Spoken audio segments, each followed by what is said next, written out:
జగిత్యాల జిల్లాలో స్కూల్ విద్యార్థులే టార్గెట్ గా సాగుతున్న డ్రగ్స్ గంజాయి అలవాటు చేస్తున్న ముఠాపై కేసు నమోదు చేసుకున్నారు పోలీసులు. ఓ ప్రభుత్వ స్కూల్ కు చెందిన 10 మంది స్టూడెంట్స్ ను ట్రాప్ చేసి వారికి గంజాయి డ్రగ్స్ అలవాటు చేసి వారిని హైదరాబాద్ రేవ్ పార్టీలో వ్యభిచారం చేయిస్తున్నట్లు గుర్తించారు. ఓ బాధిత బాలిక పేరెంట్స్ ఫిర్యాదు చేశారు. 20 రోజుల క్రితం బాలిక పరిస్థితిని గమనించిన తల్లిదండ్రులు తనను కరీంనగర్లోని స్వదార్ స్వచ్ఛంద సంస్థలో చేర్పించడంతో విషయం వెలుగులోకి వచ్చింది.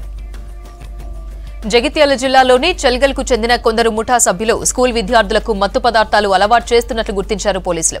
వారిని మత్తుకు బానిసలైన బాలికలను ఇటీవల హైదరాబాద్లోని ఓ రేవ్ పార్టీకి కూడా తీసుకెళ్లినట్లు స్వదార్ హోం నిర్వాహకురాలు తెలిపారు. మత్తుకు బానిసైన ఓ బాలిక మొదట్లో తీవ్ర మత్తులో ఉండేదని, మానసికంగా కూడా తీవ్ర ఆందోళనలో ఉండేదని చెప్పారు.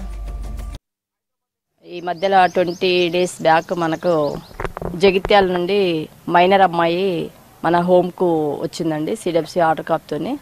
అయితే ఆమె ఏంటంటే డ్రగ్స్కి అలవాటైందండి. అంటే గంజాయి, ఉట్కా ఇవన్నీ అలవాటైపోయి ఆ అమ్మాయి మానసిక పరిస్థితి బాగాలేక మన దగ్గర తీసుకొచ్చి జాయిన్ చేశారు. అంటే మేము జాయిన్ చేసుకున్న టైంలో మాత్రం చాలా మత్తులో ఉండే అండి.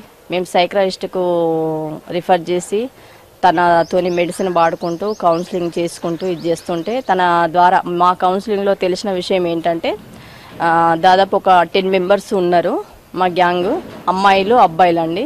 ఆ అమ్మాయికి కూడా 9th క్లాస్ నుంచి అలవాటు ఉందంట అండి. చెల్గల్లో వీళ్ళది ఒక ముఠా ఉందంట.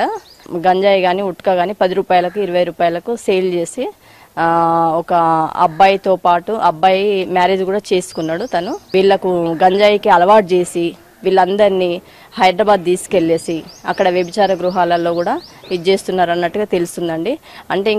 అంటే కౌన్సిలింగ్ ఇంకా చాలా చేస్తే కూడా ఇంకా చాలా విషయాలు మాకు తెలుస్తాయి అన్న ఊహలో ఉన్నాము. ఎందుకంటే అమ్మాయి మత్తులో ఉంది కాబట్టి కొంచెం ఏం చెప్పలేకపోతుంది. ఇప్పుడైతే ఆమె మానసిక పరిస్థితి అయితే బాగాలేదండి.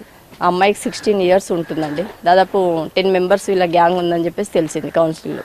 చాక్లెట్లో అట్లా పెట్టేసి అలవాటు చేసేస్తే ఇప్పుడు ఆమె ఇవ్వకుంటే ఉండలేని పరిస్థితిలో ఉందండి.